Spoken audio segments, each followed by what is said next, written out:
就这么快速、毫无延迟的直播就开始啦。那我应该这样讲啊，今天的东西呢，真的是乍听很好笑，但实际上听起来很悲哀。为什么悲哀嘞？因为本来不该有这么无知的故事出现。但偏偏就是有这么多无知的人，偏偏就是有这么多无知的事。那既然有这么多无知的事，那我们就只能好好的、开开心心的笑这些无知的人吧。那一开始我们先要照惯例来一个定场诗啊，这个红豆车轮本一家，青提绿蒲闹天涯。孤骑红楼皆入醉，貌似文言也喊杀。社会经济原扶桑，民主科学出东瀛。警察二字何至语？猎巫之手砍自家。今天这个题目呢，真是一个有感而发，也就是它实在太鸟了。我从来没有以为说这个东西竟然可以拿来做直播的题目，我一直以为大家笑一笑就好了。这个历史自会淘汰愚蠢的人，但没有想到愚蠢的人就跟蟑螂一样，没有办法消灭啊，而且越来越多，越来越蠢，越来越好笑。那你这个叫我要怎么办呢？没有办法，那自然就只好跟着大家笑一笑。那跟大家笑一笑要怎么笑呢？笑就笑有出头天呐、不然怎么办？来，这个先跟大家解释一下，什么叫做知语。最早的时候，大概是从2016年那个时候，在香港高登讨论区开始的。那什么叫知语呢？就这些人学日本，用蔑视词支那讲中文是支那语言，然后一连串的瞎不隆咚的狗屁就开始了。欢迎各位来到这个万事通事务所。那我们今天的目标呢，就是如果斗内达到目标呢，我们就会尽快做第二集。那今天先做第一集，看看大家的反应怎么样，看看有什么样子的题目，你可以思考一下，或者有什么样的内容你可以提供给我，好不好？那我们先讲，今天晚上不谈飞弹，不谈能源，我们来谈一块饼，一个红豆饼，一个圆圆的零食。我小时候还蛮爱吃的，后来搞出来一大堆各种各样的，这个各种各样的味道，有什么萝卜丝的啦，有奶油的啦，然后有这个还有卡士达酱的嘞，这个真的是变化很多。来，2026年4月7号，就昨天吧，一则 Threads 的贴文被转载到 PTT 的八卦版，一瞬间起锅。一间20人的办公室，全部都是20几岁的年轻人，男女各半，也不是男生多，也不是女生多，没有。有同事说：“哎，我要去买红豆饼啊！”问大家要什么口味，然后结果有一个女同事跳出来说：“干什么干什么干什么？红豆饼是知语啊！台湾人都讲车轮饼啊！以红豆饼统称萝卜丝、奶油等等的馅料，是扁平化的知语用法。你用红豆饼称呼呢？那萝卜丝馅怎么办？奶油馅怎么办？你扁平化，结果呢？结果整个办公室炸锅，10几个人围剿这个女同事。袁坡说呢，嘿，现在这位女同事在旁边哭，我也不敢上前安慰她。你听到了吗？1966年有文化大革命，2026年台湾有红豆饼大革命啊！一间办公室里面，因为有一个人指着别人鼻子骂说红豆饼是知语，结果全部人都反扑。反扑是怎么一回事？反扑就是觉得你在开玩笑，是不是？没有这回事啊。那为什么反扑呢？原因很简单，因为没道理。有网友说什么他的声音跟影像会 delay，两个解决方法，一个 reload，另外一个呢就只要听声音就好了，随便讲，没关系，反正我长相也没有人爱嘛，好不好？就这样子啊，因为我这边已经完全没有任何的理由有什么声音、影像的延迟的问题。来，我跟你讲，这个女同志很荒谬吗？当然荒谬，但我要把话说清楚，她可不是受害者，她是一个无知的加害者。她先对同事发动了言语攻击、歧视用语，把一个台湾人从小到大的词打成支语，要用政治正确来霸凌别人，结果自己站不到道德高度，办公室其他十几个人受不了，反击他，他哭了啊，哭了，妈先哭先赢是不是？但那个不是委屈，那是无知被戳穿之后的崩溃。他不会是第一个，也不会是最后一个。今天晚上呢，第一集我们先来笑，笑完你会学到一些东西。我们准备了很多历史啊，我跟你讲，青鸟疯起来，连马来西亚人、连新加坡人、连香港人，通通都杀，有够疯的。我们先从红豆比的身世开始说起啊。红豆比的身世呢是什么嘞？哎，各位，小弟呢算是很认真的一个男人，你没有想到了吧？连红豆饼的这个时间序列我都可以做出来一张图，就容我为各位说明一下。来，红豆饼呢是18世纪啊，也就是1770年代出现的一个产物。汉字呢叫做金川烧，日语写作imagawa yaki，yaki 就烧嘛。imagawa 是日本江户时代东京神前地区抗打的金川桥附近得名。这个点心呢，在安永年间哦，大概是1770年代就已经出现了。而且啊，刚风兴上来讲说，这家伙脑残是不是？逃个 day 赛有？那为什么？因为这个点心呢，光在日本国内就有将近100种不同的叫法。关东叫 imagawa yaki， 关西叫做 kaiten yaki， 就是回转烧，有一个大的圆盘叫回转烧。Kyushu 呢，九州叫做 niju yaki， 二重烧，大概是因为上面一半下面一半的关系。还有Taikoyaki 太鼓烧，因为它像看起来像太鼓，咚咚咚咚咚咚咚咚咚。大判烧 Obanyaki， 哎，不要说我日文好不好？我日文很差，我是因为我有写那个罗马拼音呐、啊。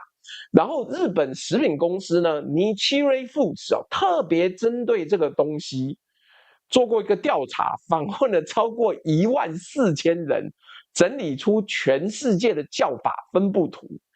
各位看看，就是我们后面的这些地方一路拉下来，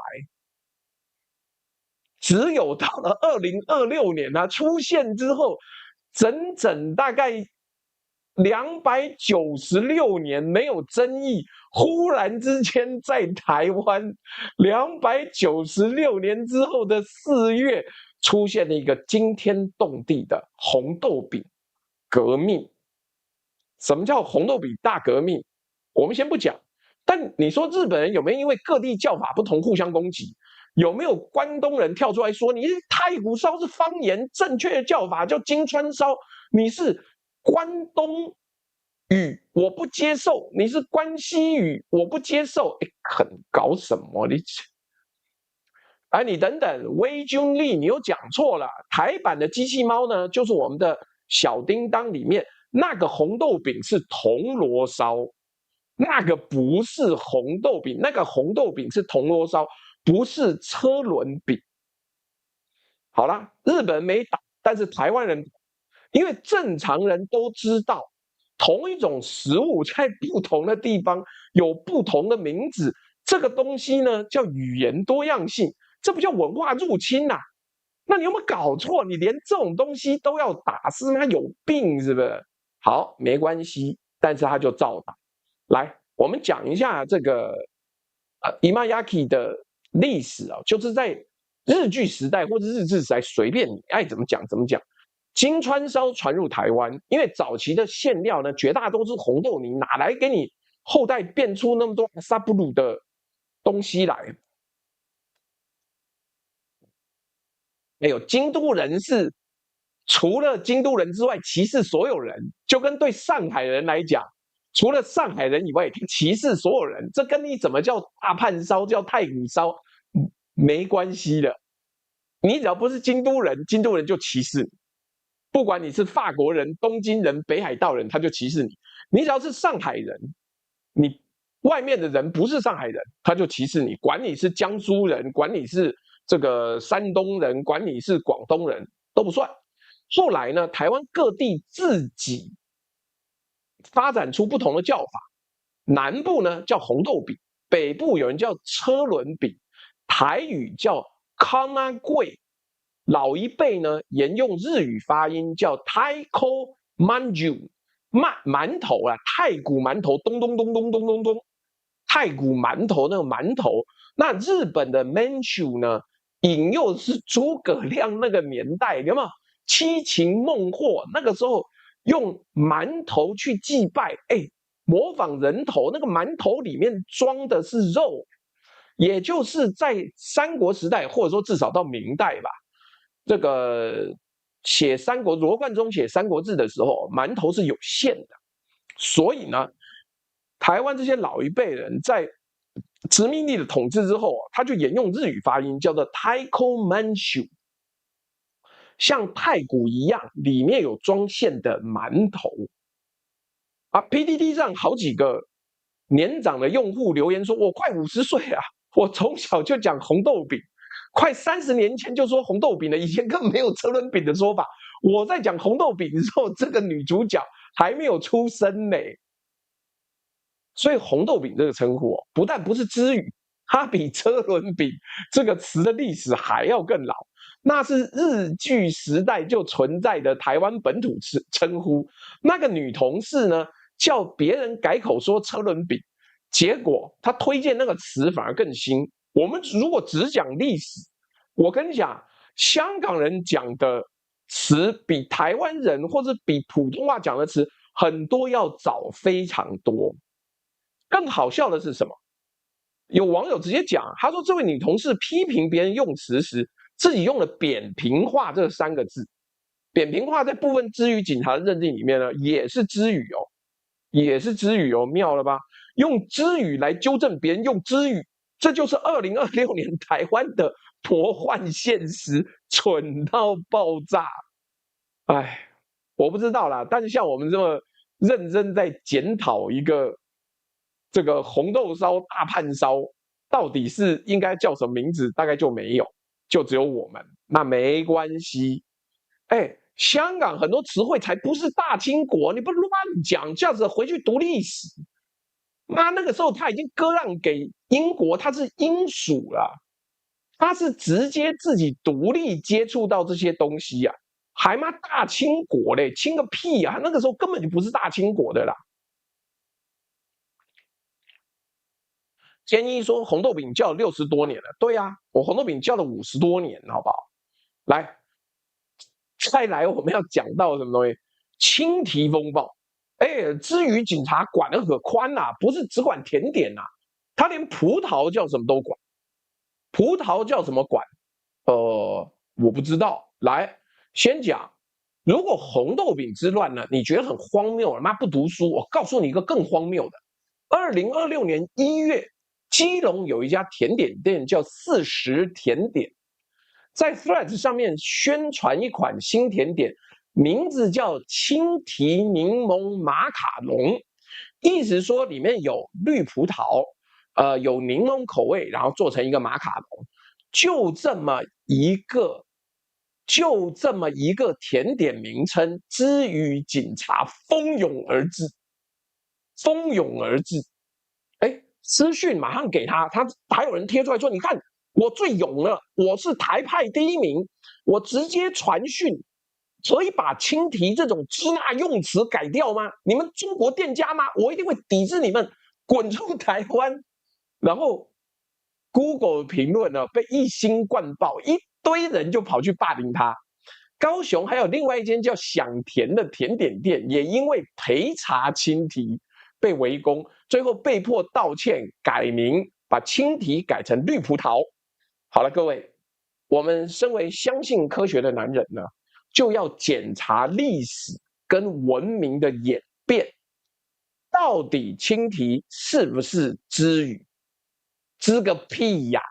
它不但不是支语，根本是香港粤语，好不好？提子呢是广东话对葡萄的标准称呼，因为它外形像佛教的菩提子，圆圆的，就有点像念珠，绿色的品种自然叫青提子，简称青提。中国大陆呢，长期使用的反而是葡萄这个字，提子是从香港传入华南的，不是从北京传到台湾的啦。那 Now News 的记者还特别去问了他的香港朋友，说：“哎，对不对啊？对不对？是不是这样子？”香港网友一语道破啊，青提是香港用语，葡萄才是普通话用词。你听懂了吗？至于警察要求台湾甜点店把青提改成绿葡萄，但如果照他们的标准，葡萄才是中国大陆的标准用词啊！他们逼人改口的那个词才是真正的支语，这是不是逻辑死？这是不是以魔法击败魔法的智障？是吗？那这件事情连那个国台办发言人朱凤莲啊，都在记者会里面提了，他说这是民进党去中国化结果，其实不是那是至于警察拥抱中国化的结果。你看，你不但没有保卫台湾呐，你还替敌人提供了嘲笑你的弹药，你看这是不是卧底？是不是蠢？而且更讽刺的是什么？日本培育的秦王麝香葡萄进入香港市场之后，被港人称为香印青提，香嘛，因为有麝香嘛，那用的就是粤语既有的青提这个词，它传进中国大陆呢，反而你屁呀，妈，青提跟葡萄是不同品种啊，妈，我最近都有在卖进口水果，还不同品种呢，那皮颜色不同就不同品种哦，妈，回去读书啦，看，那传入中国大陆之后，还被改称阳光玫瑰葡萄。所以中国大陆自己都不用青提这个词，你至于警察硬说它是支语，逻辑在哪里？逻辑死亡是不是？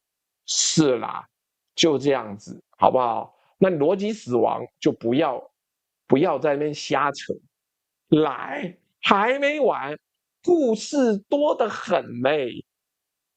一个发生在学校，一个发生在网络上。谢谢彩虹宝宝加入公仔啊！那但是我们先把这个斗内念完。来，坏掉龙九说，请支持伸缩键盘软刷，担任阿尔巴老猪并按赞分享加群热推购买商品。也请问老猪祝福打气，谢谢。小美01说，红豆饼现在一个也要20元，还有地方在卖10元，不过不多了。李景浩支持。风心说红豆饼是支语，真的白痴，你可以不要用中文吗？李景浩说补点鸡蛋仔鲷鱼烧，哈哈。我前一阵子那个动画有做红豆饼的嘞。Miss 阿卡赛说刚到家，先抖个目标，今晚先看节目，晚点再忙。麻烦要做设计、画设计图的时候早点开始哦。支持九哥活动，请各位网友别吝啬按赞、手机热推，有余力者烦请以下至阿仔福利社选购精选商品，谢谢。那这个 Chris Wang 说，高雄六旬妇水晶体白内障长出听台湾，我有看到这一则新闻。我想台湾现在真是妈妖风盛行啊，各种各样的末法时期，真是不一样。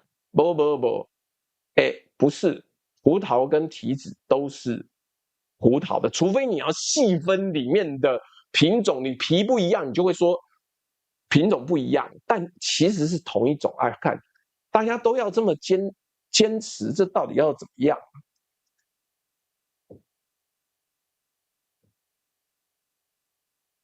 那所以我们这样讲，真正要讨论的，它根本上都是它都是葡萄科葡萄属的果实，植物学上根本没有区别。你如果硬要说它不一样，那提子就是葡萄众多品种中的一种，主要指欧亚种某些优质鲜食品种，特别适合拿来吃的。那以前还被叫美国葡萄嘞。那但是呢，那你说不一样，那是因为在中国大陆哦，人们或者那些摊贩为了区分口感跟品质，葡萄呢是指传统或国产常用品种，巨峰、玫瑰香。那提子呢，多指粒大脆甜、耐储运的优质品种。那根据颜色分为红提、黑提跟青提、绿提，但其实都是一样，好不好？这个界门纲目科属种基本上都一样的啦。你硬要讲说它不一样，你回去看一下生物学，好不好？先这样讲，就是这样子。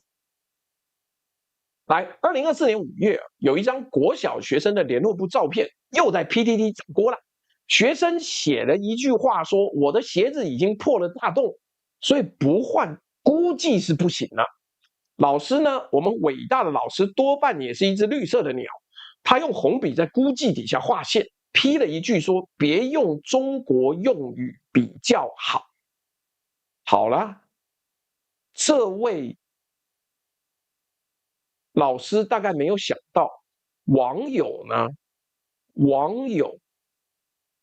立刻翻出了民国76年1987年出版的远东国语词典，翻到“估”这个字，第2条解释写得清清楚楚，大略计算，立估计。1987年，民国76年那一年，连两岸都没有正式交流，你告诉我估计是中国用语，是不是傻了？还是妈中风？尤其是他是一个国小老师，妈比国小学生还要笨。来，教育部自己也出了哦，教育部自己也出了重编国语词典修订本，也收录这个词，还引用了《旧唐书》里的用法，那是来自于唐朝，唐朝的时候有中华人民共和国吗？你还要再发疯？但等等，你知道最精彩的是什么？最精彩的是有人在 K 岛 Komika， 就是一个很冷门的宅宅聚集地。Komika 把教育部词典的截图贴出来打脸之语警察，说：“你看台湾教育部也有这一个称呼啊。”你知道之语警察回应是什么？他说：“你贴这个没有用，教育部已经被支那渗透了，所以他才连词典都是之语。”我不知道，这到底在傻小？词典不认，古籍不认，你给他看唐朝的文献，他也不认。他的世界观就是一个闭环呐、凡是我没听过的词，就是之语；凡是我反驳我的证据，就是被渗透；凡是反驳我的人，就是亲中铁共。接下来还有律师八毛事件啊，八毛立场可没有什么亲中舔共啊，没有。2025年1月8号，网红律师陈宇安在 Facebook 发文说，他讲貌似立马楼主都被之于警察围剿。他的回应很精彩啊，立马才不是什么中国网络新创词，《红楼梦》跟很多文学作品都出现过。楼主不也是20几年前 PTT 就在用了吗？盖楼啊，楼主啊，不是你不常用，没看过的词就叫之语好吗？他还补充说，竟然看到有人认为貌似是文言文，貌似好，顺带一提啊，网友一直在讨论蛇果，我们的那个精致进口苹果的那个华盛顿Honey Freeze 是真的好吃。我跟你讲，我家已经叫了60个，就跟那一个美国脐橙一样，我家都叫了80个了。因为真好吃，台湾其他水果比不上。如果你真的喜欢脆的水果，我建议你去，好不好？哎，你没听错哦，知语警察把貌似归类为文言文哦，不是知语，是文言文呢，是文言文呢。所以在他们的知识体系里面，他们不认识的词，不是知语就是文言文，总之就是不能用。网友的总结最精准，叫什么呢？叫做用知语警察掩饰文学素养低落的事实。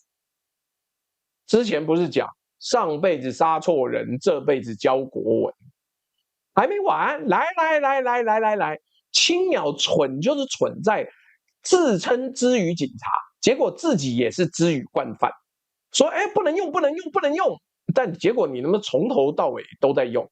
来，前面几个案例都是知语警察搞错对象，我要给你看一个更好笑的现象，知语警察自己天天在用知语。2024年5月，有人在 PTT 发了一篇文章，标题叫做“震撼弹”，发现闺蜜跟颜值居然都是中国用语。这篇文一出啊，底下留言简直像是一场集体验尸。大家突然发现自己每天挂在嘴边的词一大堆都是知语。闺蜜，台湾本来讲姐妹淘，颜值呢，台湾以前没有这个词儿，所以以前我们也不会说啊张凌赫颜值好高啊，没有，我们没这个字。翻车呢是人设崩塌，或者是什么出各种各样的文字，是中国网络用语。哎，这个倒没错，台湾以前没有，台湾的翻车是真的车翻了。然后即在线等，这个也是对岸的用法，台湾是说线上等。吃瓜群众呢，就是台湾讲看戏看热闹。还有个最精彩的，有人说，哎啊，糟糕啦！我最近在描述我朋友崩溃，我说他破防了，破防也是知语啊。结果立刻有老玩家，大概就我这个年代啊，说破防呢，20几年前玩线上游戏就在讲好了，大概是我的下一个 generation， 也就是玩游戏玩了20年、25年、6年左右，就知道破防的原文叫 guard crush，就是防御崩溃。这不是对岸发明的啊！妈的，搞错了，不是对岸发明的啦！哎，你看，不是很荒谬吗？连他们说的知语本身都不是知语的，他们都搞不清楚。你看这个受教育程度多低，不读书的能力多低。更好笑的是什么？来，2024年 Threads 上面又有一个贴文，一个知语纠察队的成员发了一大篇文章，痛批别人用知语。结果底下有人截图指出，他自己在前一篇贴文里面用了细思极恐，这是台湾真的原来没有这个字，之前不知道为什么没用，因为就是仔细想一想，哎呀，真恐怖，这个100%是对岸网络用语，还不是台湾的。那这就是 PTT 的乡民百科里面那一句经典评语，叫做知语警察怎么分辨哪些是中国用语？该不会最了解知语的就是知语警察自己吧？甚至还有更狠的总结，所谓的知语警察呢，就是一群使用中国语言来谴责别人使用中国词汇的自表生物。自表。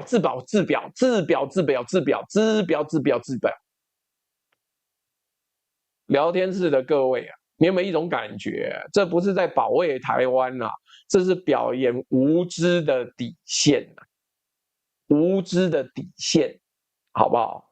那你看呢？哎呀，刚有网友讲啦，闺蜜说闺中密友，但是我跟你讲，那不对，那个字改过了。闺中密友是紧密的密，但现在的密呢都是蜂蜜的蜜，所以严格来讲，这个字改过。这个字改过。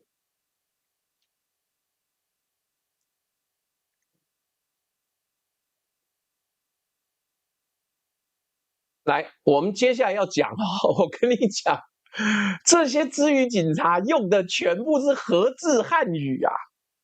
如果没有和字汉语哦，你连知语警察4个字都说不出来啊，甚至连知语纠察队5个字你也说不出来，为什么？好了，对了，你说发小到底是不是对岸的网络用语要讨论？因为是青梅竹马、郎骑竹马来绕床弄青梅，然后小时候是不是解法什么东西的？解法衔环嘛，我有点忘了。那个是一个成语的浓缩，就是从小就是这个青梅竹马啊，但是它是一个浓缩，所以它不算是网络用语。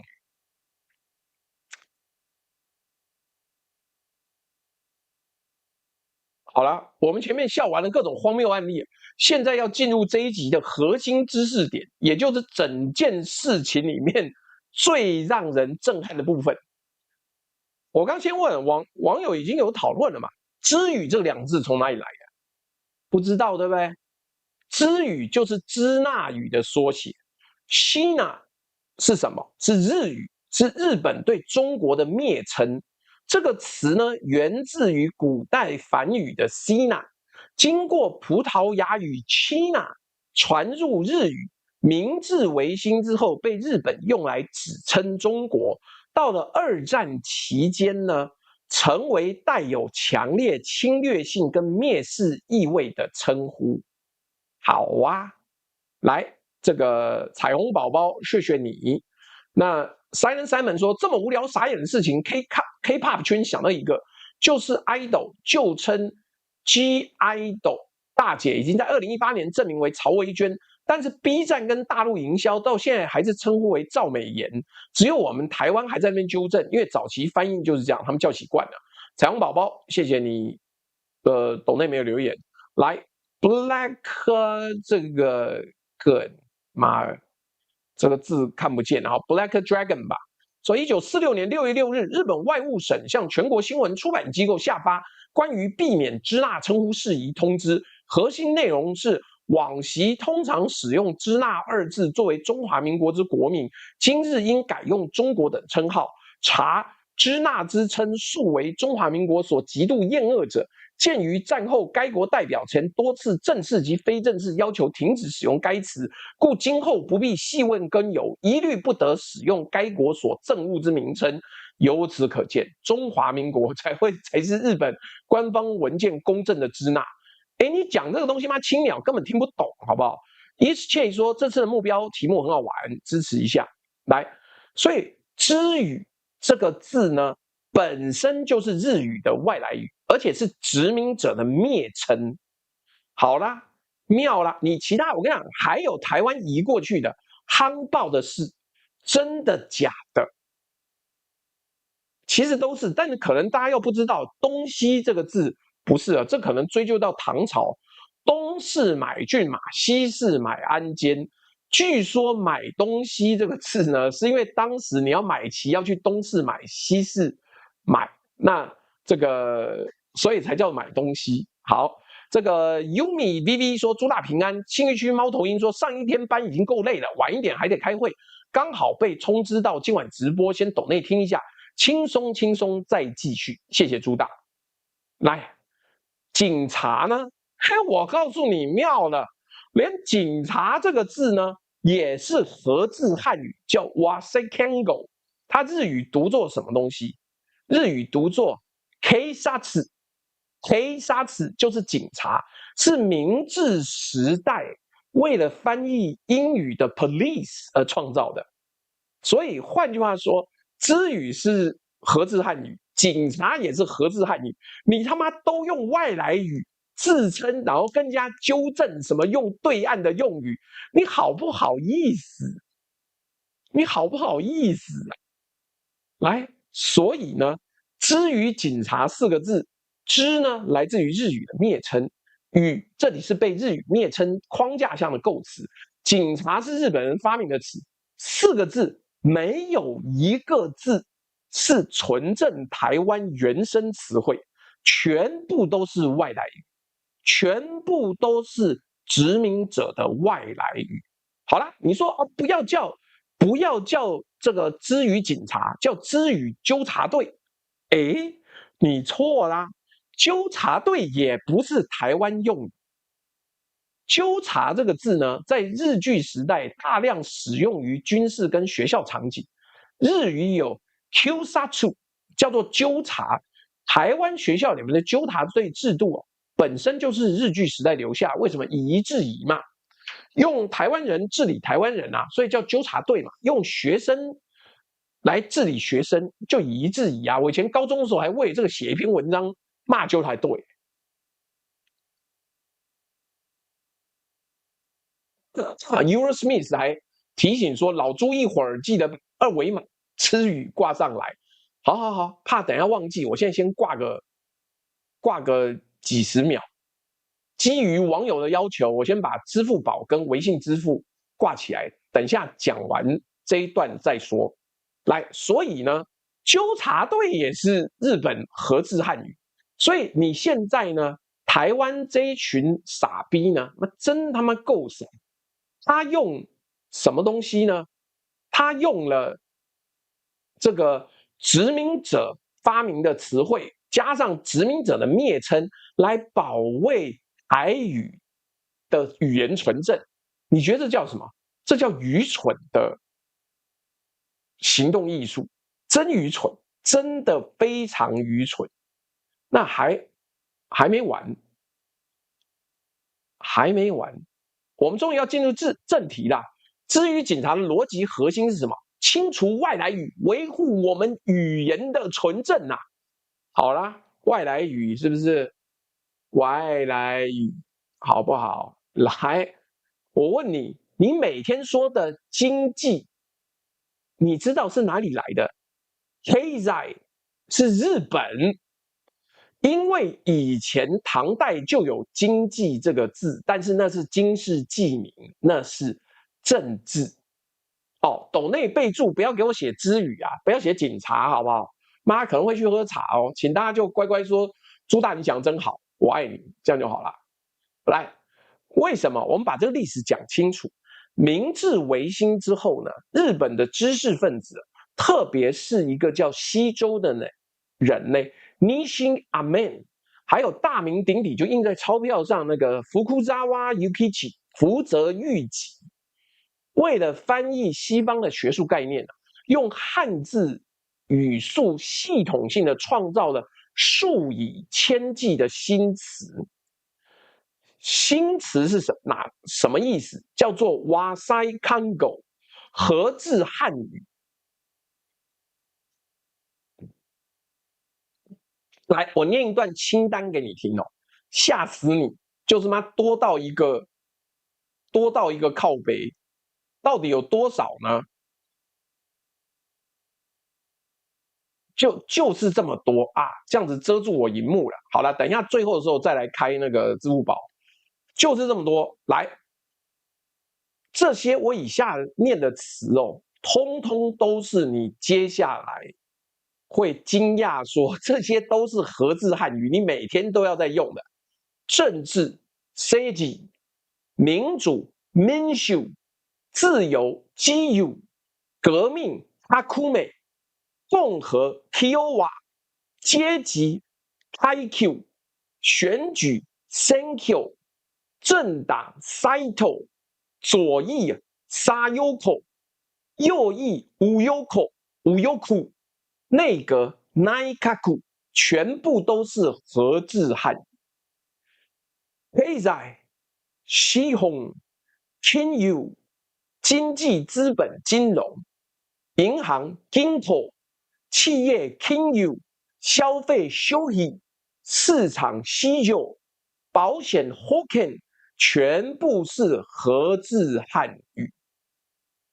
哲学呢，提出学科，科学卡学科，社会呢，社会，文化呢，邦卡，文明叫邦美，思想吸收，权力 Kenry， 历史 Reikishi， 心理学 Shinrigaku， 美学 Bigaku， 全部都是合字汉。然后接下来的法律相关的也他妈全部都是合字汉。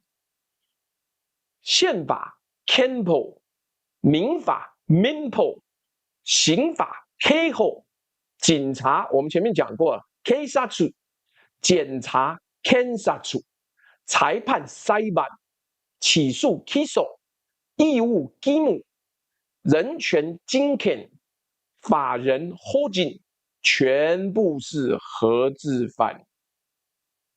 汉语。你听到了吗？连 Jinken 人权都是日本人发明的，你拿来保卫台湾价值的人权概念本身就是外来语哦。那这些词是怎么传入中国跟台湾的嘞？1895年哦，甲午战争之后啊，大批的中国留学生赴日求学，最关键的传播者是梁启超。他流亡日本期间呢，在新民丛报上面大量使用合字汉语，因为有很多东西是新的。德先生、赛先生，你记不记得那个时候整个清代接受了很多新的文明，然后一时之间呢没有办法消化吸收。哎，靠腰，支付宝到账好，支付宝到账来。那所以他必须要把很多新的东西，他没办法解释，他就直接合字汉语就用汉字写出来了。文明、自由、权利、科学、社会、文化、民族这些概念，一口气引入中文。你不要说日式拉面是中餐改良，连那个叫什么泡面啊，泡面还是一个台湾人跑去做的，我忘了他叫什么名字了。当时呢，因为这个大量的引进，等于是拿外国子弹来中国作战，有人反对，有人反对，反对是什么？反对是他说不行，你老是用外国语来传递文明会出事的。严复站出来了，说不行，我们要用古汉语来翻译西方的概念。那什么意思呢？他用群来替代社会，他替代 shakai， 用计学就是统计学那个计来替代 Saizagaiku 经济学。那你可能会以为，当你现在听到了这个，可能觉得哎呦，严复没有留下来什么东西，不是。公平来讲，严复呢不是全面惨败。拜托嘞，你讲，你记不记得那个三只眼那个七龙珠里面的角色叫天津饭呢？他的身边那个跟班叫饺子，为什么？因为那个鸟山明是出了名的乱取角色人物名字。那个谁，不是卡卡西啊，那个比克大魔王，不知道是黄瓜还是笛子啦。来，严复的负隅顽抗哦，其实在文化上面还留下了很多影响，而且是你现在天天都在用。第一个“物竞天择”这4个字是严复的创意，以前中文没有“物竞天择”这4个字哦，它对应的是达尔文的 “struggle for existence”，就是为了生存而竞争，还有 natural selection， 它把2个东西并在一起啊。物竞跟天择，那日本人翻译就很直接，叫生存、竞争、自然淘汰。我觉得严复翻比较好。结果呢，比克是短笛，是不是？来，结果呢，中文世界至今最通行的说法还是严复的物竞天择，大胜日益，大胜日益。第二个天演论呢，严复翻译 evolution 就是我们的进化论的方式叫天演，就是天次演化，他没有用日益的进化。虽然进化论呢，这个日益版后来成为主流，但是天演在学术讨论中至今也在使用。而且严复的天演论呢，是近代中国影响力最大的翻译著作之一。贾斯汀邦说今日先修斗，记得很久以前龙介委员来朱大直播就有说过汉文跟外来文的词。来第3个，这也是严复翻的哦，逻辑跟乌托邦 ，logic 跟 utopia 这2个音译词呢，完全存活至今，打败了所有竞争者，很少啊。那第4个翻译要用的，到我这个世代，连我都要遵守，叫做翻译3原则：信、达、雅。这仍是中文世界讨论翻译品质的核心标准。甚至有一个很有趣的细节啊，各位，这个对岸跟台湾是一样的。我们经常讲，写个作文，小学生就讲，哎呀，难免的啦，物竞天择，适者生存。这8个字，前4个字是严复的翻译，后4个字适者生存是日译版，叫 Takesha Zazon， 适者生存，两边各占一半，合在一起变成中文世界最家喻户晓的进化论名言。所以你说这个东西，文化文明本来就是并来并去的，历史上只有专制政权会做语言纯净化了。有机会做第2集的话，我们告诉你，做语言纯净运动的没有一个好下场，没有一个好下场。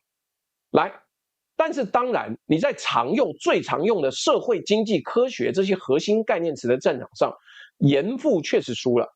他用群对抗社会，用计学对抗经济学，全部败给合制汉语。你知道为什么会输呢？我们讲一个语义的东西啊，今天讲不是只笑青鸟啦，这个知语警察不是只笑青鸟而已。对了，奇幻小说勉强也算是我提的，因为在我之前 ，fantasy literature 是没有这个定义，没有叫做奇幻文学的定义。有人说它是科幻的意思，它就科幻小说，那是我叫它奇幻小说，后来才跟着讲的。来，为什么会输呢？自然旗下的学术期刊在2023年发表了一篇研究，它有一个生成的机制。他说，中文的汉字表意体系天生具有一种自我进化系统，音译词呢很难在中文里面存活。为什么？刚有网友提到，这个电话到底是不是翻译的？不是。那个大清帝国末年跟民国初年的时候， telephone 叫做德律风，它是音译的。德律风 Simon 当年翻作水门町，Simon， 但是他当然输给水泥。但是意义词呢，特别是用汉字组成的合制汉语，因为长得就像中文，所以使用者根本没有办法察觉它的外来身份。这就是知语警察永远不可能成功的结构性原因呢。你要清除的东西，你自己根本认不出来啦。关键评论网，但是现在还不知道状况怎么样。还有人出来表关键评论网，他说，如果真的要把外来语去掉，我们恐怕真的讲不了国语，因为连国语这个词也是外来语。妙了吧？妙了吧？来。刚讲的那个是Nature 旗下的 Humanities and Social Science Communications 在2023年出了一篇研究，题目叫做 On the Chinese Resistance to Lexical Borrowing, a Writing-Driven Self-Purification System。 因为我们是写的这个表意文字啊，所以我们会赶走这个原生的意义。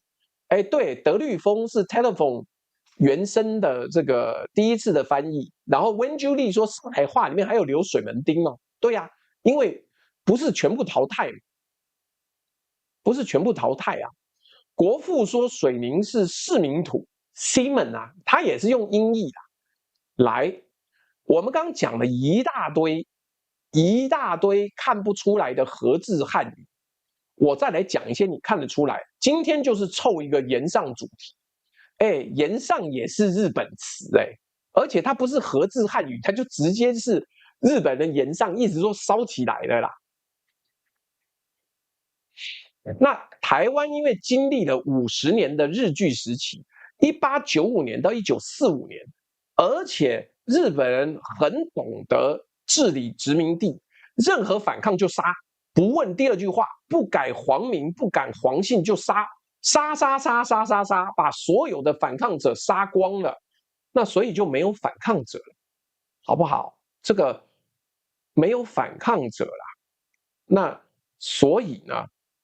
日语在那50年间的1895年到1945年的日语直接深入到日常生活的骨髓里面，你每天都在用，从来没有任何人质疑哦。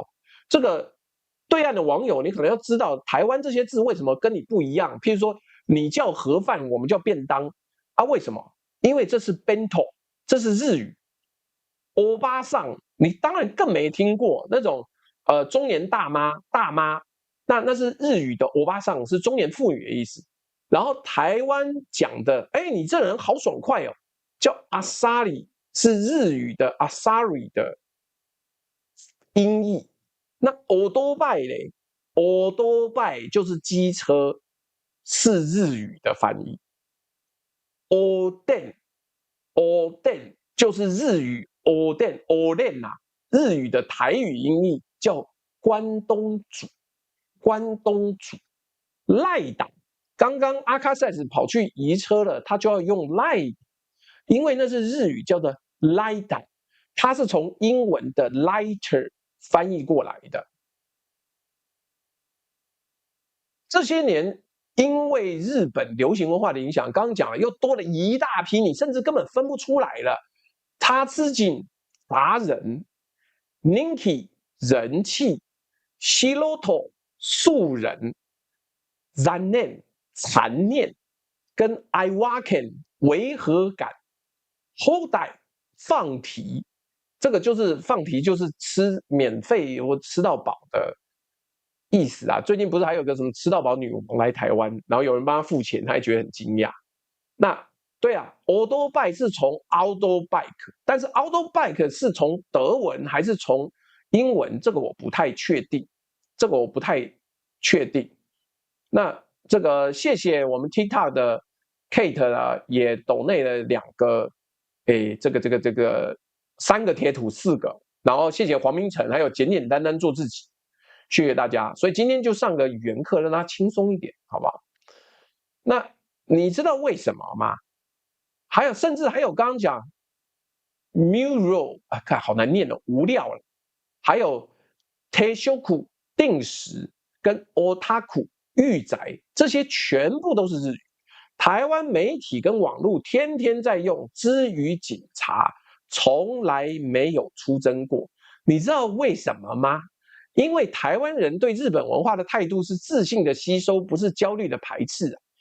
但对中国呢，一听到可能是中国来的词就崩溃，这不是语言问题，这是心理问题。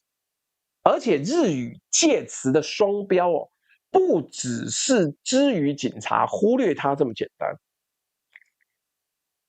2023年啊，时代力量立委陈椒华质询教育部啊，抗议康轩版国中生物教科书出现中国用词。结果有些人指出啊，达人啊、定时啊、otaku 御宅这些日文汉字词汇怎么就大行其道？没有人抗议，没有人质疑他们是外来语入侵。为什么？因为日语等于酷，中国用语等于恶心。这不是语言保护，这是政治偏好。Eurosmith 说，他之前看台湾综艺啊，老听见说被头拉苦撞。我们还有一个乐团叫头拉苦嘞，后来才知道是卡车意思，因为它是从英文的 truck， 但是日本人会把 T 跟 R 分开来念，会有一个 T 的音跟 R 的音，所以变成拖拉苦，就是这样子。那所以呢，我们继续往下讲，那是不是不会有代价嘞？我告诉你，有代价。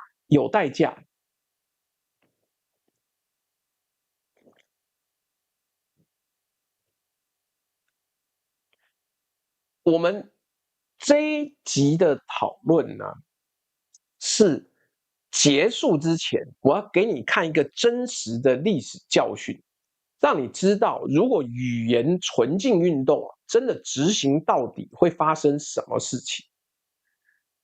好了，谢谢乙说语言的功能之一是交流，既然是交流，听得懂，互相理解才是重点吧。但问题是，有人要利用这个搞斗争呢，有人要利用这个搞斗争呢，不然怎么样呢？以后讲饭包会不会被当之语？本丸、饭丸就是日语啊。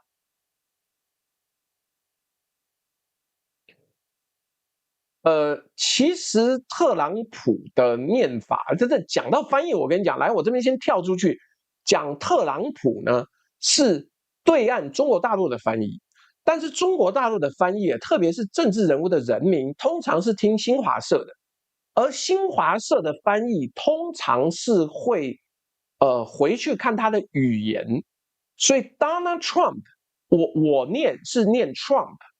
可是为什么新华社认为应该要翻作特朗普？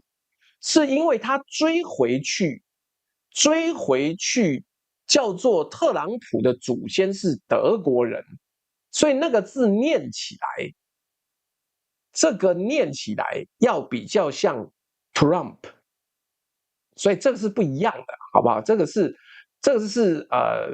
新华社的习惯。紫金说：“猪大，听说是日本人发 R 的音有困难，会变成 L 的音，所以 Rari Ru Ray Ro 会变成 Lali Ru Ray Ro 哦，不止哦 ，Racer 跟 Laser 在日本的英文课堂上面是没有办法教的，因为他们没有办法分，那这是他们的语言习惯，因为他们从教英文就错成这样子的，所以没有办法。”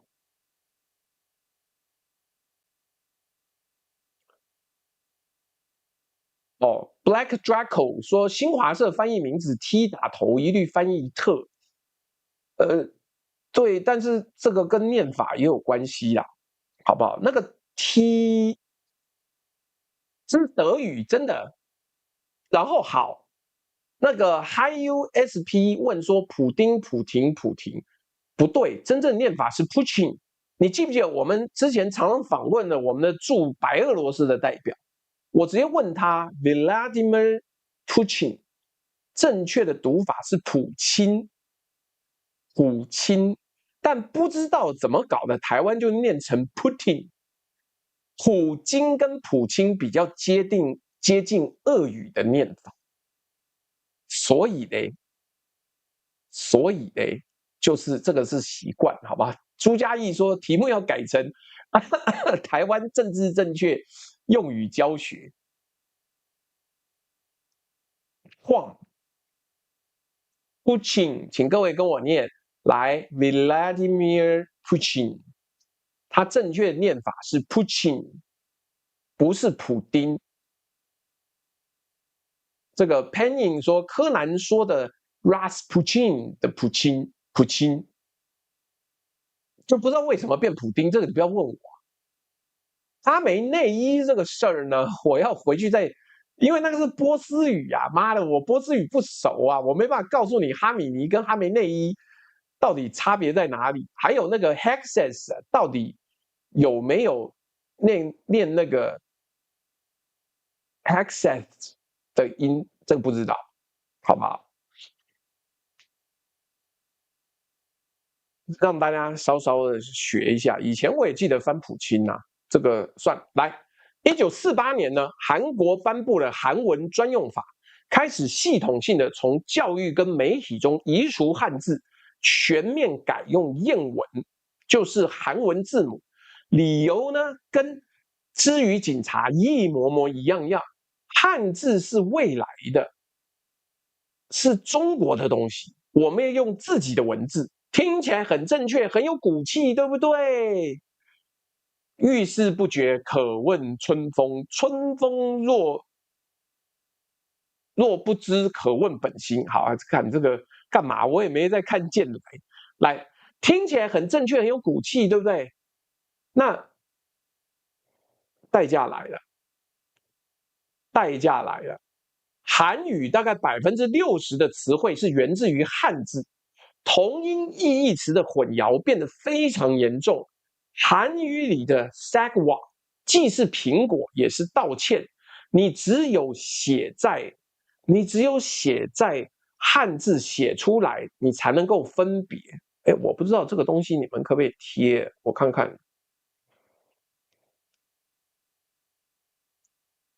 sagwa 既是苹果也是道歉。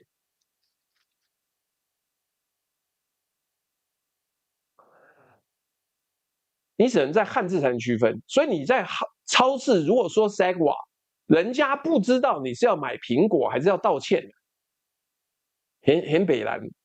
而且那个 Da Vinci 的翻译达芬奇比较接近，我们翻达文西，像那个谁啊，周星驰为什么会说文西啊？文西是因为文西是粤语里面的 B 的意思。所以他就刻意要搞这个东西来笑。好，那来，所以呢，更严重的是，因为他们坚持要用这个韩文字叫做谚文，所以它的历史文献就断层了。朝鲜王朝的法典、外交文书、学术著作，全部都是用汉字写的。当代韩国年轻人几乎完全无法阅读自己国家600年的历史文献。内阁不是日本先发明的，但是用内阁来指称 cabinet 是日本先指称的，因为内阁在中文里面当初是那个什么龙图阁大学士的那个阁，不是这种所有的重要朝官都聚在一起的这个内阁，这个就是这样子。那好啦，所以呢，语言纯净运动啊，一推到底的结果，你以为你在保护自己的文化，结果你切断了自己跟历史的连结。台湾的知语警察离这个还有一段距离，但是也不远了啦。你用政治标准来审判语言，最终损害的是语言本身的丰富性跟使用者的认知能力。那也谢谢TikTok 那边的简简单单做自己，还有 Kate 在抖内，那这个事情呢就很妙。对 Silent Simon 说，韩国的谐音梗比台湾还多，紫金也抖了一个。目前我们目标呢就剩7个就要到林莱恩，谢谢你的贴图的抖内。所以这个事情不妙是不妙在这里，你用政治的逻辑呢，到处去追杀别人，在干什么？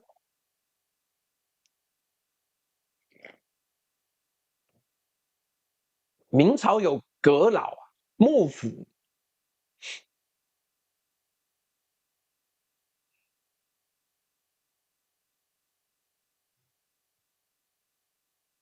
好了，我们这样讲，今天如果目标达成，我们就有下一集。第一集笑了很多内容，红豆饼被当成支语，青提原来是香港话，原来是粤语。估计这个字呢，在唐朝就有了。立马呢出自《红楼梦》，但是立马就是马上骑上马的意思。早在《红楼梦》明代之前，甚至清代了，曹雪芹对不对？就该有了。我们笑知语警察自己天天用知语，笑知语警察4个字全部都是殖民者的外来语。支那是日语蔑称，警察是和字汉语。但如果有第2集的话，你就笑不出来了。对 ，Iris M 讲的没错，翡冷翠跟佛罗伦斯呢，徐志摩翻的更准，因为他是用意大利文的 Firenze。Florence 是念英文，但是那是一个意大利的地名，它应该念作 Firenze， 所以翡冷翠才比较对，而且又尖仰，就这样子。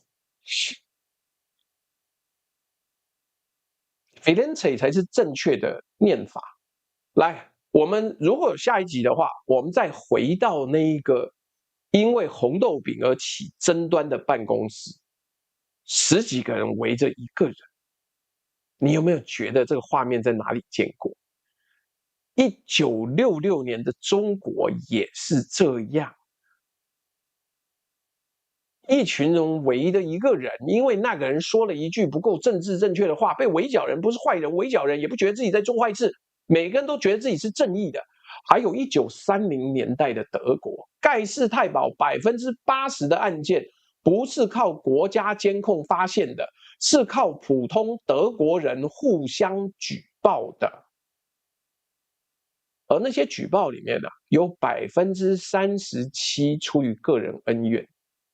所以在台湾呢，最反共的人用了最像共产党的方法，最爱自由的人用了最不自由的语言审查，最怕被统一的人正在帮统战做最好的反面教材。如果有第2集的话，台湾红卫兵系列第2集，笑着笑着就哭了，从红卫兵到之于警察的距离有多远？我们最后先下一个定论，等一下我再继续跟大家聊一聊。之于警察4个字啊，全部都是外来语，用殖民者的蔑称加上殖民者发明的词汇来保卫语言纯正，这不叫爱台湾，这叫不读书。你都不读书了，你要怎么样呢？你要怎么样呢？你要怎么跟大家讲？我真心觉得这是一个很荒谬的事情，好不好？那来，我们今天我看一下还有没有什么图没有？有啦，这个各种各样，我先给各位看一个图。我现在解释一下，我右手边这边的视频软件屏幕激活信息默认，这个东西呢，的确都是对岸用语，可是它的用语差异呢，主要集中在改革开放后，对岸对于科学的名词或者新科技的名词它的翻法没有跟台湾有关了，因为它那时候跟台湾已经断联了，所以它的翻法呢，都是自己新创作出来的。新做出来是什么意思？就视频啊，跟我们这边做影片，那它是他自己翻出来，就跟我们这样讲，台湾翻雷射，对岸翻激光。你说雷射呢，是台湾音译叫 laser，L-A-S-E-R， 但 L-A-S-E-R 其实是光的激发态的意思，所以对岸就取音译以外的意义，被激发的光，所以叫激光。那你说台湾雷射跟激光哪一个好？严格来讲，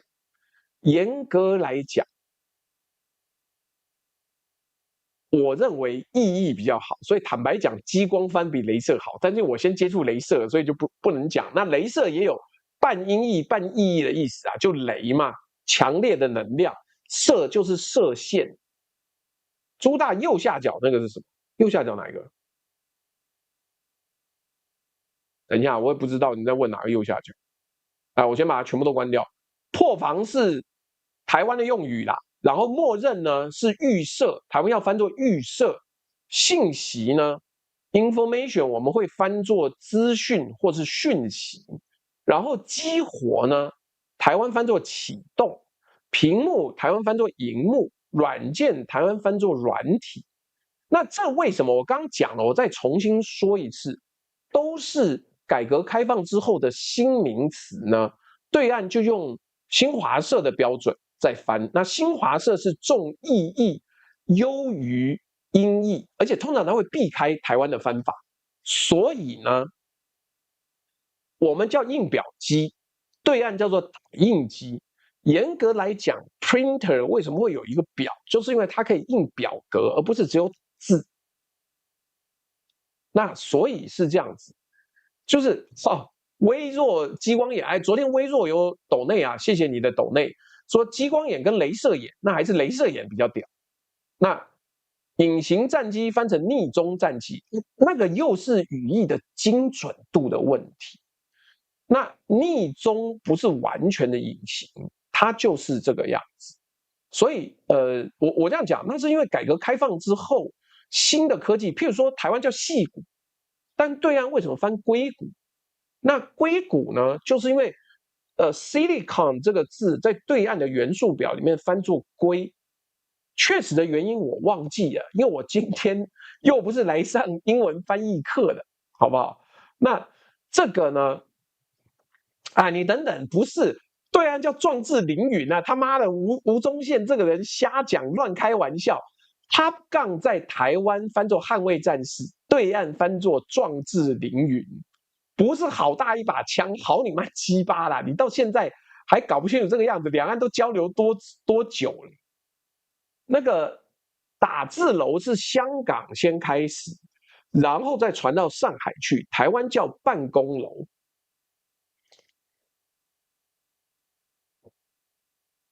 唯一如果说朱大客气的，今天的抖内环节过了吗？没有，但那我把它打开吧。支付宝跟微信我都打开啦，我等下再念。那所以在改革开放之后呢，就名词就两岸就会出现一个差异的，不然你看以前苹果都叫苹果，葡萄都叫葡萄，牛肉都叫牛肉，猪肉都叫猪肉，开车都叫开车，轿子都叫轿子，轮胎都叫轮胎。并没有，好不好？吴宗宪在那边瞎扯，请大家今日有空再更正。没有。好，然后次次月讲一个冰激凌的东西哦。我跟你讲，我以前在对岸那个推广开放式课程的时候，我有一个合作伙伴是上海复旦大学，然后后来去读了剑桥大学，很厉害，对不对？可是我有一天在广东的时候啊，跟他出现一个语义上很大的落差。什么叫落差？他问我要不要吃雪糕，他问我要不要去吃雪糕。我想说啊，写字楼啦，对。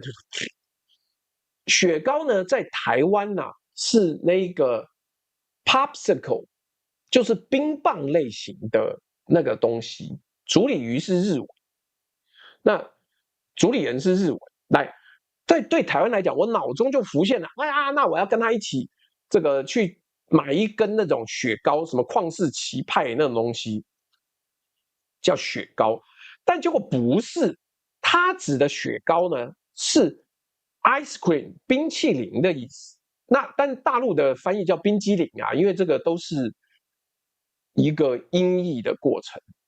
那结果台湾的雪糕呢是有冰棍的，有一个木头的；对岸的雪糕呢是没有木头的。那所以这就是一个很奇妙的事情。我当时脑中就浮现了一根有木头的冰棒，就没想我们后来去吃的冰淇淋，就是一个很奇妙的状况。好，这个两岸就是不一样。魔戒为什么对岸翻作指环王呢？我个人觉得它可能是从尼布龙根的指环过来的，但我认为应该翻魔戒，是因为指环是日语，原来在魔戒在日本是叫做指环物语的。哦，没有，阿德，你说香港以前看卫斯理小说里面出现的私家车跟私家路，台湾好像很少看到，私家路很少，因为台湾没有私家路，但台湾有私家车啊。以前的那个车子都是私家车啊。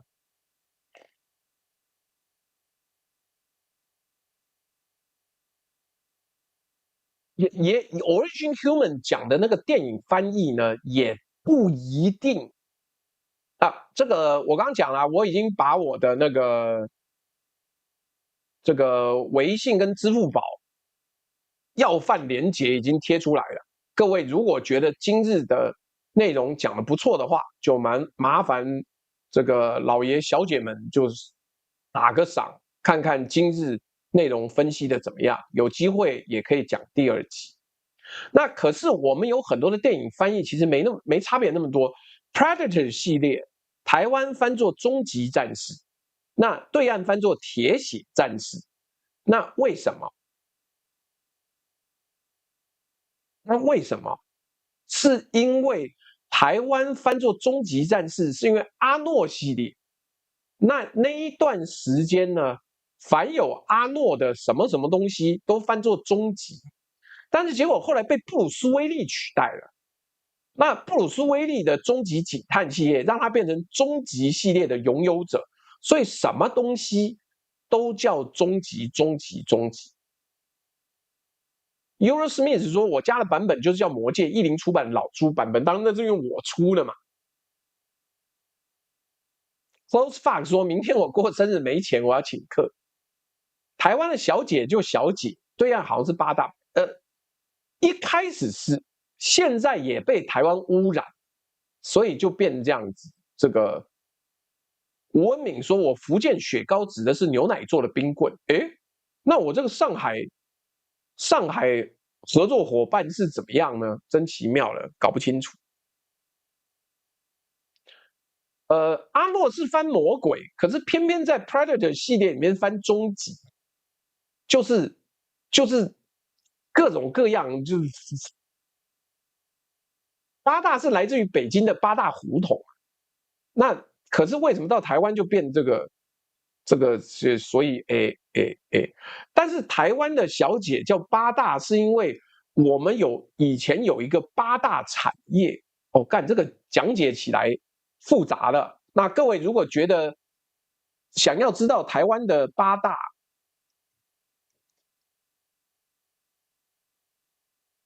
是什么的话，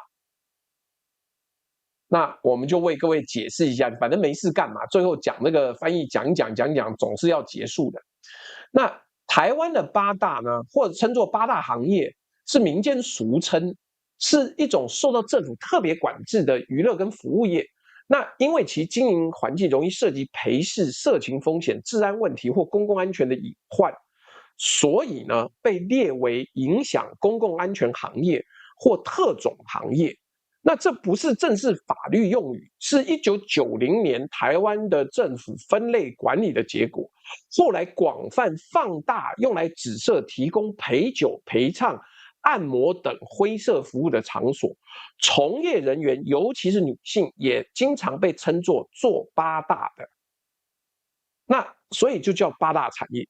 但是有一件事情，其实我搞不懂，我在对岸被问过一个问题，我其实没办法回答。他说，那个对岸的商 K 就是商务 KTV， 听说跟台湾的商务 KTV 不一样，但是我没办法回答这个问题呢，是因为台湾没有商务 KTV 这个东西啊，有没有人知道对岸的商务 KTV 商 K 对应台湾的什么？那好，我们现在讲台湾的八大行业具体有哪八大？传统的八大呢是有这些视听歌唱业，就是刚刚讲的商 K 啊、卡拉 OK、NTV 包厢、视听歌唱业；理发理容业，理容院、包厢理发店、洗头按摩。所以现在粤式这个洗发也是理发业，也算八大。三温暖业 Jacuzzi 有冷热水池，有桑拿，有芬兰浴，这个也是。舞厅业呢？有提供场所备有舞伴，好像高雄那个金巴黎，我上次经过的时候发现它关掉了，哪供不特定人跳舞的盈利事业。舞场业呢是提供场所但不备舞伴，自助式舞池。酒家业呢是提供酒菜或其他饮食物，所以台湾有一个精致的台菜系叫酒家菜，不是大家一去那边就开干，不是。因为高档的酒家才会有小姐陪酒聊天唱歌，而且会吃那个大菜大席。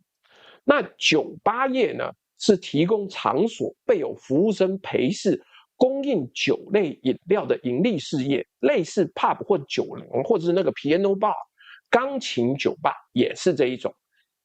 记得以前有某某知名民进党的大佬呢，就经营了一个钢琴酒吧给他的妹子去经营，然后还有一天被拍到，好，不重要。再来就是特种咖啡茶事业，提供场所备有服务生陪侍供应饮料的盈利事业，俗称茶室或咖啡厅。哎，什么东西？送礼功能又被停权哦。好，随便，好像是因为我贴那个 QR code 的关系，大概也跟我讲八大没有关系。商 K 就是要边唱歌边摸妹子。哦，八大应该要找专门的观众 call in 来聊。不是啊，这个我不知道，人家问说商 K 是什么，商 K 好像可以摸，不能做。哦 ，Eurosmith 说大陆的商 K 现在基本就相当于一个暗号，吃完饭来一句一会去商 K，他就知道你的意思了。好像也不是招待所。台湾的酒店的确，如果照你们这样讲，对啊，Orange Human 说我还有朱大的荷比人红封面版本，哎，我们那边叫霍比特人或是哈比人的，你买到一个荷比人是怎么搞的？商务 K 就是酒店里面有小姐哦，类似金钱豹是不是？好，这个 Bruce Wang 北京说来晚了，补3个，然后挂听去了。好了，马上就要达到目标了，在大家指导我什么叫做商 K 的时候，是这样哦，陪你唱歌，陪你开心，可以让你摸胸啊，好哦。大陆好像没有酒店，不对，大陆的酒店是我们的饭店，他们要去酒店住。上海市民刘先也是专家，没有刘先是打免费的，刘先不去商 K。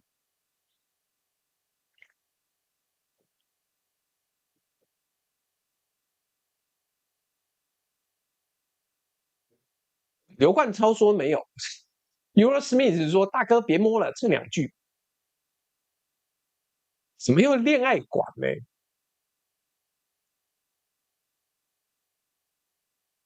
啊，商 K 比台湾顶级的酒店还要高级哦，这个我是不懂啦，没关系，没关系，就麻烦你多解释。所以台湾说的八大其实是这个八大，不是北京的八大胡同，好不好？黄丽说台湾 KTV 都能叫传播员外送，不需要商 K 这种名称。这个一是呱支持朱大。好了，我们今天目标剩2个就达到了，好不好？不是，Penny 你说错了。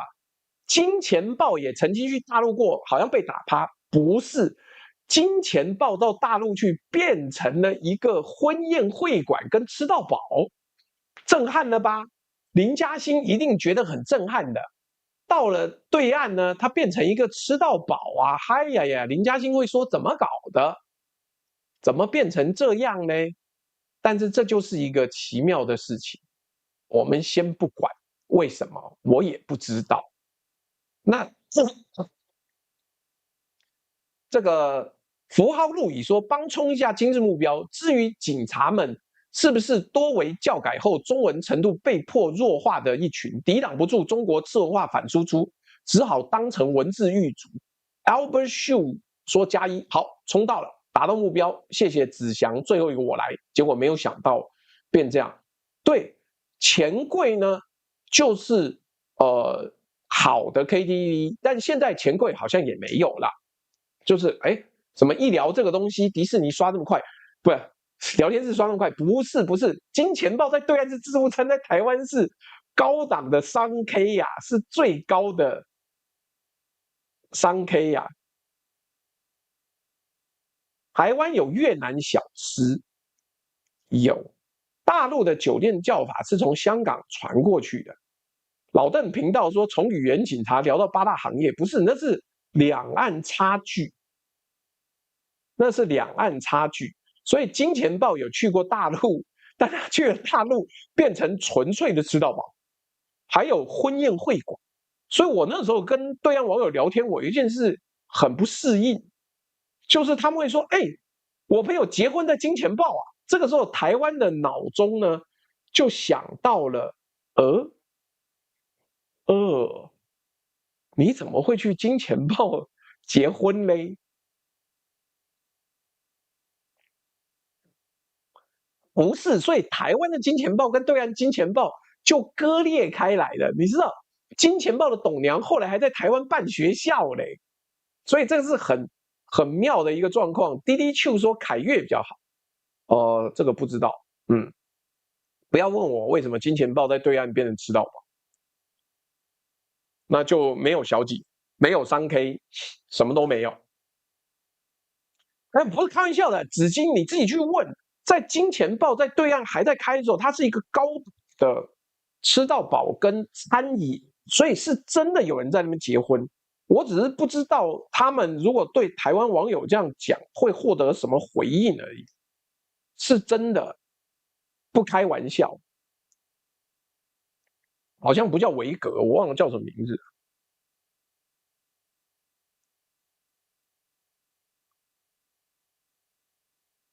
对，Mars VIP 就是当台湾人听到你在金钱豹办婚礼的时候，就跟在大陆讲说我今天在商务 KTV 办婚礼一样的奇妙跟不能理解。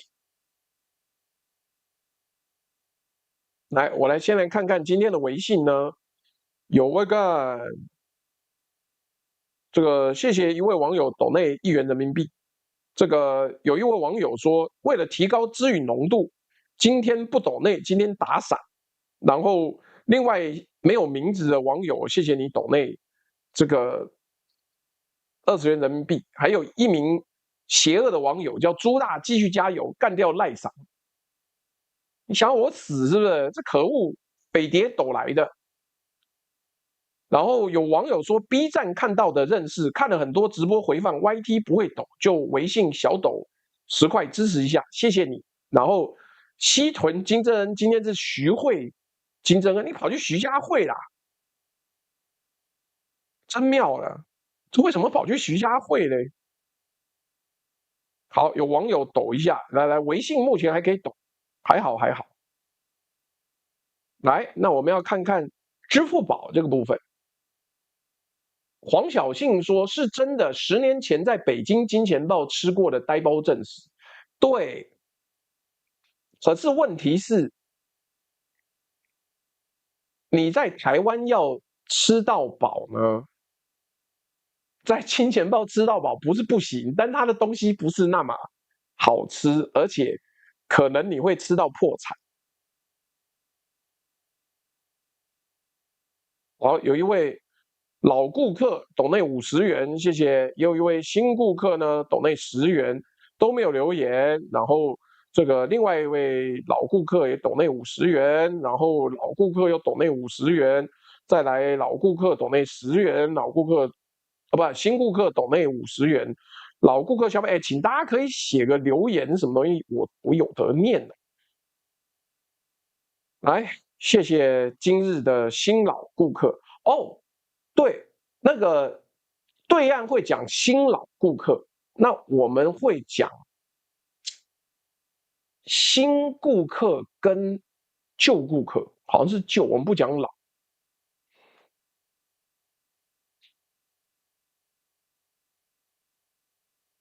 多大的英文名称好像就路西法，打赏才不是好吃，打赏是从明代就有打赏了。明代的说书人讲一讲，你以为他靠什么吃饭？乞讨，对不对？拿一个碗说老爷这个小姐，请他赏我一点，那个就叫打赏。丢一个硬币或是一个这个银币，这样叮哐啷叮哐啷叮哐啷，这就是打赏，好不好？Fox 说从旧与新知对，但是我们不讲新老客户，我们不讲新老客户。滴滴 Q 说吃哈尔滨水饺还在等什么时候会出货，我等下问一下。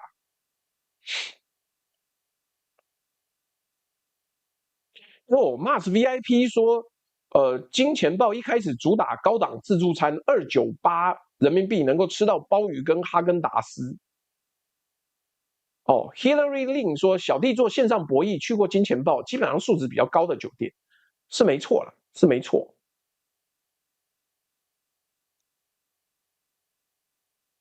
哎呀，黑印说跨海创业，台中金钱豹老董袁长平于2003年在上海开设了第一家金钱豹国际百汇，他把台湾酒店业讲究的豪华装潢跟大排场引入餐饮业，对，就是这样子。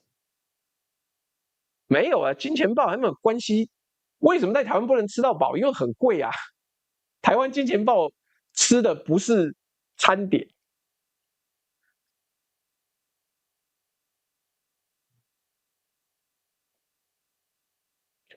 哦，2015年金钱豹转售给嘉年华国际，2017年全线停业。海峡会，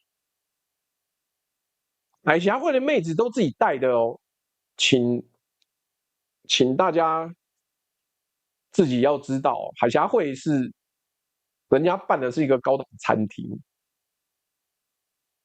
梁文杰当时去上海那个叫什么会馆吧？会馆。微弱说：哈哈，是我打赏的。中港路金钱豹不知道还在吗？还在。哦，Harlem In 说，商 K 就是不是一半娱乐性 KTV，而是专门商务招待的 KTV。所谓商务招待，没明确说能不能做，也不是不能做。不，我们台湾没有讲老客人，我们是讲旧与新知嘛，好不好？对，打赏要拿锣，当当当当当当当，各位看到没有？我们这边有支付宝跟微信的，请大家打个赏吧。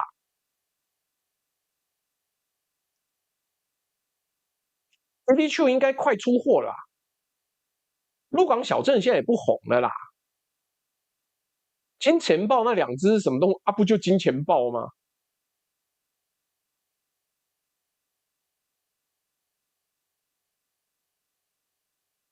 西提牛排就是王品集团底下的餐饮，他好像跑去南京开了一个鸭子还是什么的，拿米其林一星啊。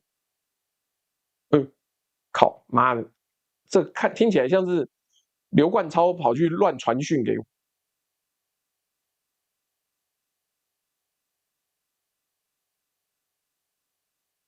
好啦，今日应该抖内也差不多到这里。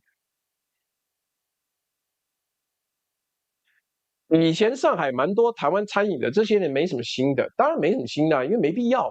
你以前台湾还有独特的领先优势，现在没有了啊，好不好？响鸭啊，对对对，响鸭，响鸭好像在南京拿了米其林一星吧。出货这个词现在在大陆也有别的意思，哎，我不知道，我们出货就是 shipping 嘞，没有别的意思。好了，哎，干，今天讲这个东西怎么讲一讲嘛，到最后讲起了特种营业场所跟两岸的差距。哦，温若说以前大陆那种美食街办活动来参加的台湾小吃都是东北老板，台湾的出货也有别的意思，干不是开玩笑的吧？为什么我不知道？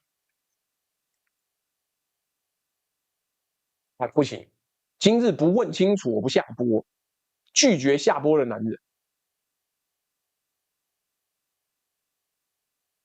啊！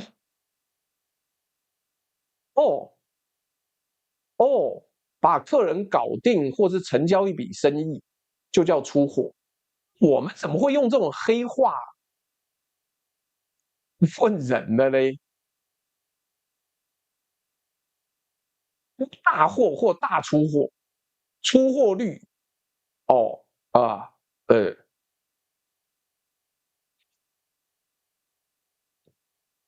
好吧，这个是在调通区的讨论。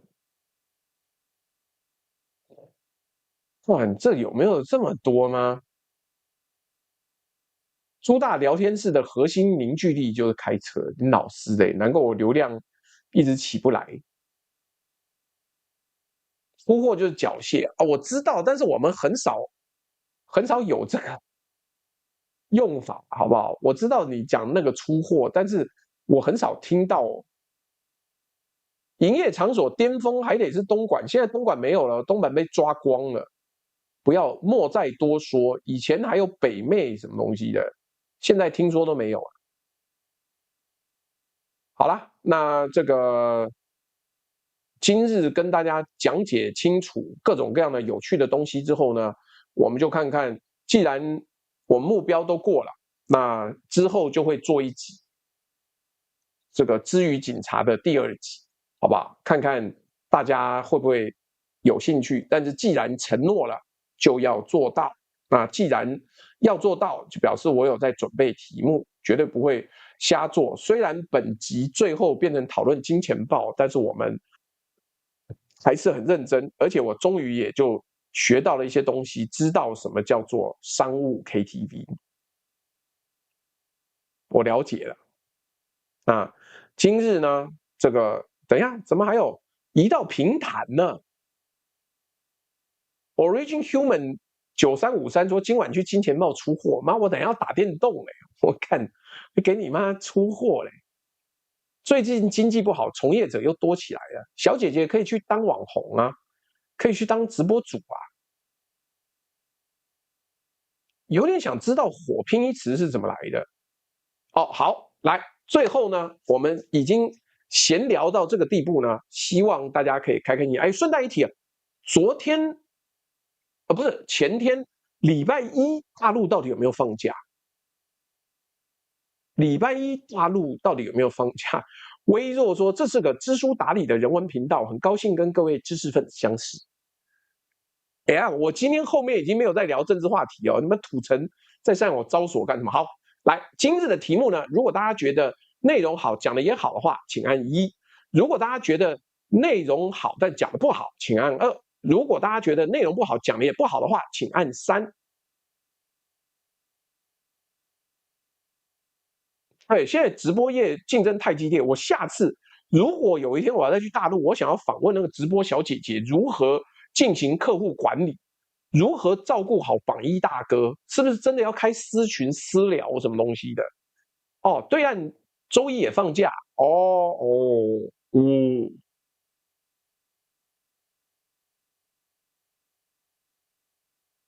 金钱豹那2只黑黑雕像就是金钱豹啊，不然呢？你以为是什么？放2只狮子吗？马兹本呀，妈妈咪吉娃娃，没有啦，好不好？哎，来，我是总觉得不要一直在催大家抖内，反正大家量力而为。100块不嫌多，1元不嫌少。谢谢什么什么洞，谢谢什么什么学，什么什么伟，什么什么坟，匪什么什么匪，什么什么伦，什么什么利，什么什么群，什么什么许。好，什么什么许这个名字，今天已经是第几次了？什么什么刚，谢谢你。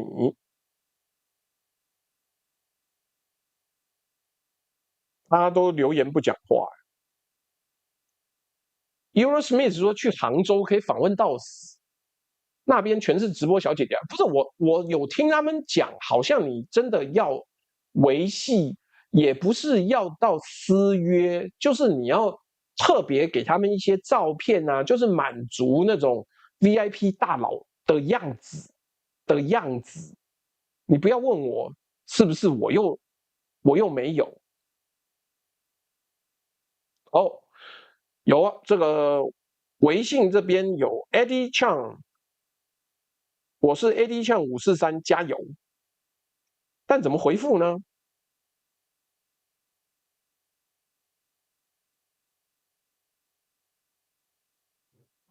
哦，我学会了。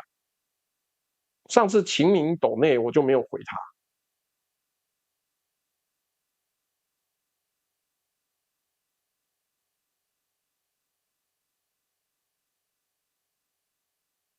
现在来一个回复。对啊，但是那个微信配是有，可以学开心圆圆。好，读破说要去来看剑来，想我陈平安哦，各种擦边直播，满足宅男。我不知道啦，我的意思说，什么叫酸泥？酸泥不是金钱豹啊，酸泥是看哪个直播小姐姐都在做体育运动，我满头问号。对啊，情绪价值很一定要很够，我要跟他们学怎么给情绪价值，好不好？我每天都做知识硬核，干我都快要写博士论文了，但是怎么样子给情绪价值呢？不知道，还要再想一想。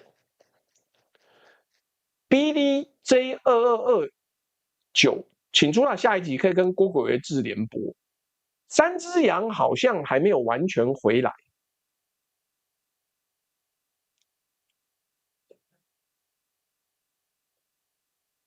Hillary Lin 说 SK219月亮湖辣辣会有拍跳舞的影片寄给榜一大哥，这也不错啊。Cat Shen 说最近太穷小抖，女生也很爱听这类话题，见来好看。我喜欢看小说，其实动画不一定。李强说你这个打赏太难了，截屏扫描才能搞定啊！就你不能拿手机拍电脑嘛？哎，我不是专业的打赏王，我再先进一点，好不好？要给丝袜，我靠！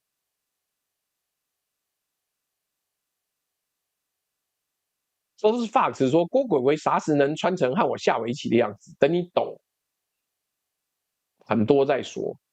抖音抽一半是不是？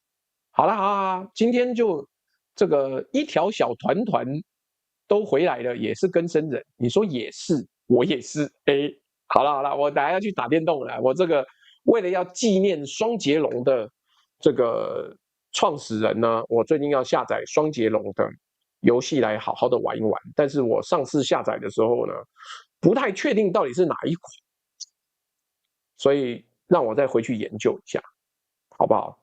那我等鬼鬼在 B 站插边直播，他到处都被封了，他抖音也被封，好不好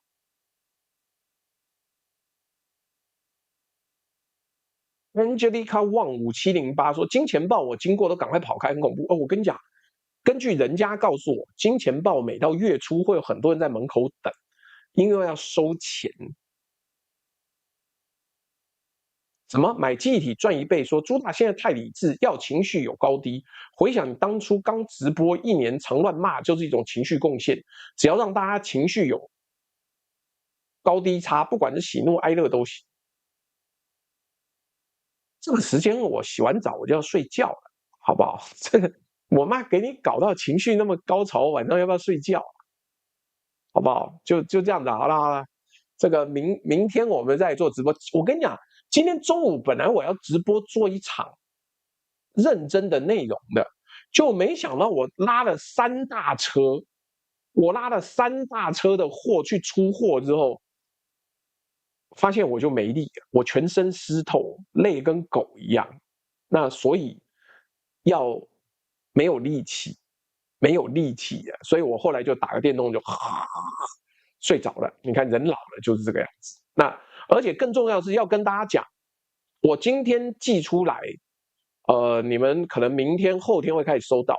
有2位网友，如果你的盒子呢边角有那个皱起来摔烂烂样子，是我摔的，是我摔的。那请不要怪邮差，就是我，没有错，就是我。Shallow 下说比较常遇到龙亨，之前去玩具反斗城就在楼下，隔1层楼2个世界。不是哦，是隔9层楼2个世界，好不好？天道酬勤。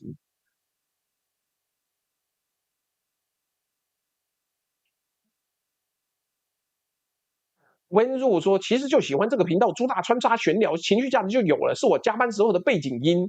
令 JP 说爱听阿宅嘴蟾蜍，我真拉3大车啊！不然你去看我们那个频道的那个发文，我一看我都吓傻了。我已经加买了一个超大型的露营拖车了，结果光这样子还要搞3次，所以我已经审慎在评估有没有哪一个在语速科技工作的网友可以抖那一个机器狗给我。我看到他的 M2 还是 R2。可以扛40公斤，那跟我差不多去那个丰裕扛蜂蜜是差不多的重量。所以嘞，为什么9层楼下了 Shallow 下？因为玩具反斗城以前在 B1，对不对？但是龙亨在8楼啊，以前好像还有9楼的，所以你中间是不是差9层楼？对吧？对啊，湿透3大车原味偷电宝。下一集标题要叫什么？能钓到青鸟？哎，我跟你讲啊，那个真的很重哎，所以我审慎考虑要买语速那个工业版的不知道是 R2 还是 M2 了，因为它载重40公斤，我就引着它跟我走，然后去做捷运。那不知道能不能进捷运，但是如果是这样子，我就开心了。背是真是快要背不动了。大家你看，为什么这次有3大车？我马上就讲完要下播了。因为有3大车，是因为整个春假没有办法出货，但是我还是在直播。结果弄，一弄就累积了3大车，于是我等于是1个礼拜的货，我们一次出完。机器狗有在卖，有在卖，哎，所以总之，那今日就开开心心的跟大家聊天。犀利哥说：“宅神，你是不是瘦了？我是瘦了啊，我瘦了20公斤，不是更年期到了，是国家帮我出钱减肥，好不好？试外骨骼嘞，你哪嘞？外骨骼的问题是还不是要我背？有啊，我已经买了一台露营推车，超大型的，刚好电梯整个放下，没办法。但是总之还是有点麻烦。前阵子有看到可以把自己变成人马的外骨骼，你觉得可以这样去做捷运吗？我不知道。死亡搁浅里面哪有什么高科技送货工具，都他妈用背的好不好？我不知道第2集有没有啊？等等，买辆有斗的3轮车，靠，就不好啊，就这样，我基本上只能跟大家说，就这样子啊，谢谢各位，好不好？开开心心跟各位说拜拜啦，拜拜，干不过来，拜拜。